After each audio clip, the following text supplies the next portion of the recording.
দেশের মানুষ দেশের ইলিশ পেটটা পুড়ে খাবে, ভোজন শেষে বাড়তি হলে অন্য দেশে দেবে। গরম ভাতে ভাজা ইলিশ আর কত কি মাছ, বেশি হলে বাড়তি পাবে, কেউ যাবে না বাদ। এই কবিতাটা হচ্ছে একটা বাংলাদেশের কবিতা। জানি না কেমন হয়েছে, অবশ্যই ভালো লাগলে একটা লাইক কমেন্ট শেয়ার করে দিল। হ্যালো ফ্রেন্ড, আমি অদিতি। আর অদিতিস ওয়ার্ল্ডে নতুন ভিডিও আসবে না সেটা কি হতে পারে?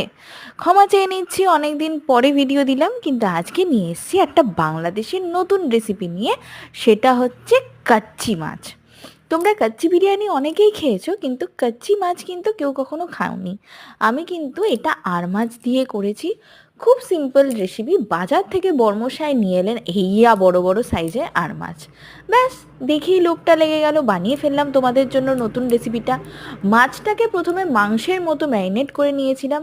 পেঁয়াজ, লঙ্কা, আদা রসুন বাটা, টমেটো, ধনেপাতা, জিরে গুঁড়ো, ধনে গুঁড়ো, শুকনো লঙ্কার গুঁড়ো, গরম মশলার গুঁড়ো আর অল্প পরিমাণ চিনি দিয়ে তেলের মধ্যে ফোড়নে দিয়ে দিয়েছিলাম হচ্ছে শুকনো লঙ্কা, অল্প একটু জিরে আর তেজপাতা দিয়ে ম্যারিনেট করা মাছটাকে তোমরা দেখতেই পাচ্ছ আমি দিয়ে দিয়েছি।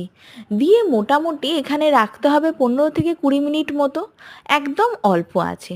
তুলে নেওয়ার পরে তোমরা দেখতে পাচ্ছ যে মাছ থেকে কী পরিমাণে তেলটা বেরিয়েছে। উফ, সেটা আর বলার কথা না। ঝোলটা ফুটে যখন উঠছে, আমি কিন্তু খুব অল্প পরিমাণে জল দিয়েছি।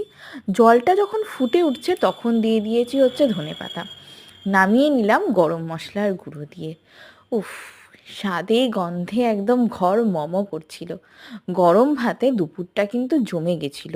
শুধু যে ইলিশ মাছই জমে তা নয়, বাংলাদেশের প্রত্যেকটা রেসিপি কিন্তু সুন্দর। ভিডিওটা ভালো লাগলে অবশ্যই লাইক কমেন্ট শেয়ার করে দিও। টাটা।